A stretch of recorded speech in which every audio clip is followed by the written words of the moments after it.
सकाळू सकाळू Subhadra form धरी जनसेवा केन्द्र को जाउथिले आवेदन करिबा पई एही युवक जनक निजर जनसेवा केन्द्र को जाउथिले सुभद्रा योजनार आवेदन करिबा पई।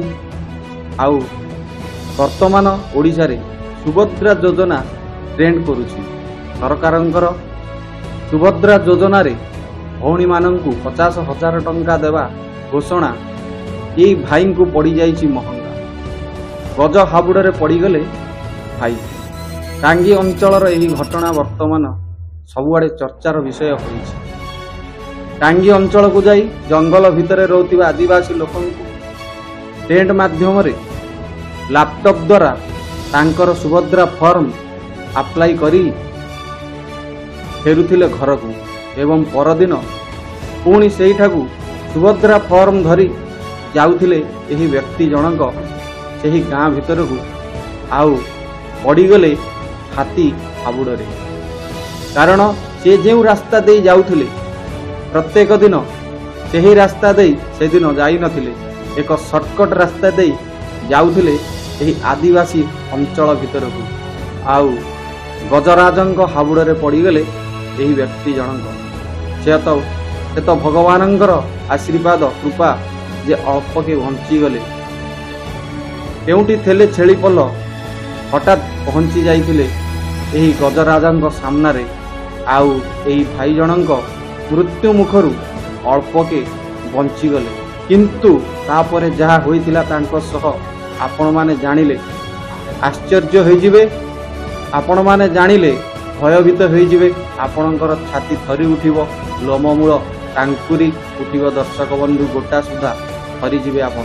कारण आगरे गोटे हाथी थिला किंतु पछरे देखिला बेलकू पाखापाखि 10 रु 12 हाथी आक्रमण करिबा पई संपूर्ण प्रस्तुत। कौन करिवे किछि बुझी पारिलेनी एही भाई जनक। एपटे सुभद्रा अप्लाईर लोभ एवं सेपटे शॉर्टकट रास्ता दे जीवा सबु किछि महंगा पड़िथिला एही भाई को। किंतु केमिति रक्षा पाइथिले आसंतु जानिबा दर्शक बंधु। केमिति रक्षा पाइथिले सेदिन गजराजंक हाउडरू एही भाई जनक।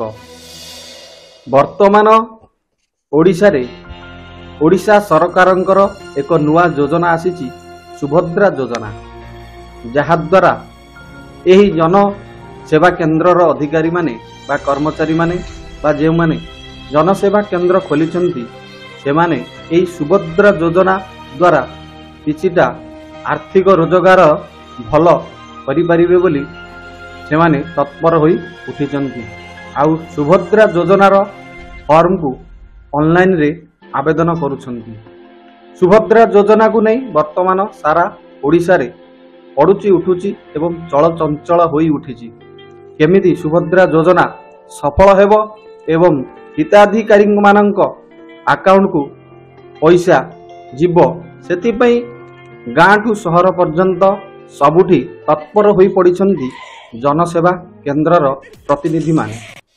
से माने जेउ सब गाँ रे जनसेवा केन्द्र नाही बा जेउठी लोक माने पाठ पढ़ी नाहंती सेही भली दुर्गम अंचल को जाई, पहाड़िया अंचल को जाई एक अस्थायी टेंट करी लैपटॉप माध्यम रे सेमानंकर सुभद्रा फॉर्म को इंटरनेट रे अप्लाई करंती एवं संध्या बेल को घर को आसंती। एही भली जने युवक एक दुर्गम अंचल टांगी अंचल भीतर को जाइथिले किछि आदिवासी लोक मानंकर सुभद्रा फॉर्म फिलअप करी सेमानंकर ऑनलाइन रे आवेदन करुथिले एक अस्थायी टेंट तैयारी करी एवं जतिकी फॉर्म फिलअप होउथिला सेगुड़िक धरी आसुथिले निज जनसेवा केन्द्र को एवं सेहिठारे अप्लाई करुथिले। किंतु सबुदिन से जेउ रास्ता दे जाउथिले सेदिन से सेही रास्ता दे जाई नथिले। से भाविले किछि शॉर्टकट रास्ता दे पहुंची जिवे सेही दुर्गम पहाड़िया अंचल आदिवासी निकट रे। किंतु एही शॉर्टकट निशा तांकु ठेली देइथिला विपद मुहंकु। जनसेवा केन्द्र खोलिथिबा युवक जनक हाथी हाबुड़े पड़ जाइथिले। गोटे माई हाथी को यही जंगल रे शिकारी माने गुली करी मारी देइथिबारु आउ यही समय रे यही जनसेवा प्रतिनिधि ଯୁବକ ଜଣଙ୍କ ସେହି ବାଟ ଦେଇ ଯାଉଥିବା ସମୟରେ ଏକ ଦନ୍ତା ହାତୀ ହାବୁଡ଼ରେ ପଡ଼ିଯାଇଥିଲେ। ଆଉ ସେହି ଦନ୍ତା ହାତୀ କବଳରୁ ରକ୍ଷା ପାଇବା ପାଇଁ ଯେତେବେଳେ ସେ ଭଗବାନଙ୍କୁ ଡାକିଲେ, ସେହି ସମୟରେ କିଛି ଛେଳି ପଲ ଆସି ସେହି ଦନ୍ତା ହାତୀ ବା ଯୁବକଙ୍କ ମଝିରେ ଠିଆ ହୋଇ ଯାଇଥିଲେ, ଯାହାଦ୍ୱାରା ଦନ୍ତା ହାତୀ କବଳରୁ ଏହି ଯୁବକ ଜଣଙ୍କ ରକ୍ଷା ପାଇଯାଇଥିଲେ ସତ, କିନ୍ତୁ ମୋଟର ସାଇକେଲ ବୁଲାଇ ପଛକୁ ଦେଖିଲା ବେଳକୁ ଆହୁରି ପଲ ପଲ ହାତୀ ତାଙ୍କ ଆଡ଼କୁ ମାଡ଼ି ଆସୁଛନ୍ତି। କ'ଣ କରିବେ କିଛି ବୁଝିପାରିଲେ ନାହିଁ। ତେଣୁକରି ତାଙ୍କର ସେହି ସୁଭଦ୍ରା ଫର୍ମ ବ୍ୟାଗ୍, ଚପଲ, ଫୋନ୍ ଗାଡ଼ିକୁ ସେଇଠାରେ ଫୋପାଡ଼ି ଦେଇ ସେ ଦୌଡ଼ି ଯାଇ ଏକ ବିରାଟ ବଡ଼ ବୃକ୍ଷ ଉପରେ ଚଢ଼ିଯାଇ ରଡ଼ି ପକାଇଥିଲେ, ରକ୍ଷା କର ବୋଲି। ଆଉ ଏହି ଚିତ୍କାର ଶୁଣି ସେହି ଆଦିବାସୀ ଅଞ୍ଚଳର ଲୋକମାନେ ଭାଲା ତୀର ଧରି ସେଠାରେ ଆସି ପହଞ୍ଚି ଯାଇଥିଲେ ଏବଂ ଯାହାଦ୍ୱାରା ହାତୀମାନେ ଫେରି ଯାଇଥିଲେ। କିନ୍ତୁ ସେହି ହାତୀ ପଲଙ୍କ ଭିତରୁ ଗୋଟିଏ ହାତୀ ଥିଲା, ଦନ୍ତା ହାତୀ, ଯିଏକି ରାଗି ଯାଇ ସେହି ଲୋକକୁ ଗୋଡ଼ାଇ ସହର ପର୍ଯ୍ୟନ୍ତ ଯାଇଥିଲା ଏବଂ ଯେଉଁଠି ରାସ୍ତାରେ ଯାହାକୁ ବି ଦେଖିଲା ତାକୁ ଆକ୍ରମଣ କରି ଗାଡ଼ି ଘୋଡ଼ା ସବୁ ଓଲଟାଇ ଫୋପାଡ଼ି ଦେଲା।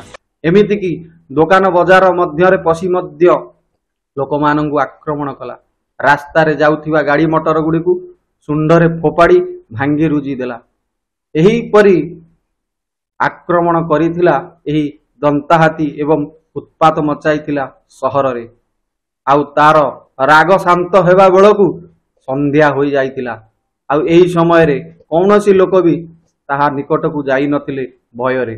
ଦର୍ଶକ ବନ୍ଧୁ, ଗୋଟିଏ ମାଇ ହାତୀକୁ ଶିକାରୀମାନେ ମାରି ଦେଇଥିବାରୁ ଏହି ହାତୀମାନେ ରାଗି ଯାଇ ଏହିଭଳି ଉତ୍ପାତ କରୁଥିଲେ, ଯାହାର ହାବୁଡ଼ରେ ପଡ଼ିଯାଇଥିଲେ ଏହି ଜନସେବା ଅଧିକାରୀ ବା ପ୍ରତିନିଧି ଯୁବକ ଜଣଙ୍କ। ତାଙ୍କର ବେଳା ଭଲ, ସେ ସେଦିନ ବଞ୍ଚିଗଲେ। କିନ୍ତୁ ଯଦି ଛେଳିମାନେ ସେହି ସମୟରେ ତାଙ୍କ ସାମ୍ନାକୁ ଆସିନଥାନ୍ତେ, ତେବେ ସେଇଠାରେ ହିଁ ତାଙ୍କର ମୃତ୍ୟୁ ହୋଇଯାଇଥାନ୍ତା। ଆଜି ମଣିଷ ଜାତି ସମ୍ପୂର୍ଣ୍ଣ ଜଙ୍ଗଲକୁ କ୍ଷୟ କରିବାରେ ଲାଗି ପଡ଼ିଛନ୍ତି, ପଶୁପକ୍ଷୀମାନଙ୍କର ବାସସ୍ଥାନକୁ ଭାଙ୍ଗିବାରେ ଲାଗିଛନ୍ତି, ଯାହାର ପରିଣାମ ମଣିଷଙ୍କୁ ହିଁ ଭୋଗିବାକୁ ପଡ଼ିବ। ଦର୍ଶକ ବନ୍ଧୁ, ତେବେ ସୁଭଦ୍ରା ଯୋଜନା ବର୍ତ୍ତମାନ ଚଳଚଞ୍ଚଳ ହୋଇ ଉଠିଛି ସହରଠାରୁ ଗାଁ ପର୍ଯ୍ୟନ୍ତ। ଆଉ ଏହି ସୁଭଦ୍ରା ଯୋଜନାର କିଛି ଲାଭ ଉଠାଇବା ପାଇଁ ଆମର ଜନସେବା କେନ୍ଦ୍ର ମାନଙ୍କରେ ଲାଗିଛି ଭିଡ଼ ଏବଂ ଜନସେବା କେନ୍ଦ୍ର ମାନେ ମଧ୍ୟ ଏହାର ଲାଭ ଉଠାଇବାକୁ ପଛାଉନାହାନ୍ତି। ତେଣୁ ଏ ଭାଇ ଜଣଙ୍କ ଦୁର୍ଗମ ଅଞ୍ଚଳକୁ ଯାଇ ଲୋକମାନଙ୍କର ସେବା କରି ସେମାନଙ୍କଠାରୁ କିଛି ଅର୍ଥ ଉପାର୍ଜନ କରିବା ପଡ଼ିଯାଇଥିଲା ମହଙ୍ଗା ତାଙ୍କ ପାଇଁ। ତେବେ ଭଗବାନଙ୍କର ଆଶୀର୍ବାଦ ତାଙ୍କ ଉପରେ ଥିଲା, ସେ ବଞ୍ଚି ଯାଇଥିଲେ। ଆପଣମାନେ କ'ଣ କହିବେ ଦର୍ଶକ ବନ୍ଧୁ? ମଣିଷ ନିଜ ସ୍ୱାର୍ଥ ପାଇଁ, ନିଜର ଭୋଗ ବିଳାସ ପାଇଁ ଜଙ୍ଗଲ ନଷ୍ଟ କରିବା ଠିକ୍ ଅଟେ? ପଶୁପକ୍ଷୀମାନଙ୍କର ବାସସ୍ଥାନକୁ ଭାଙ୍ଗିବା କେତେ ଦୂର ଠିକ୍ ଅଟେ? ବିଚାର ଆପଣ କରିବେ। ଆପଣଙ୍କ ଦିନଟି ମଙ୍ଗଳମୟ ହେଉ। ଜୟ ଜଗନ୍ନାଥ, ଜୟ ଜଗନ୍ନାଥ।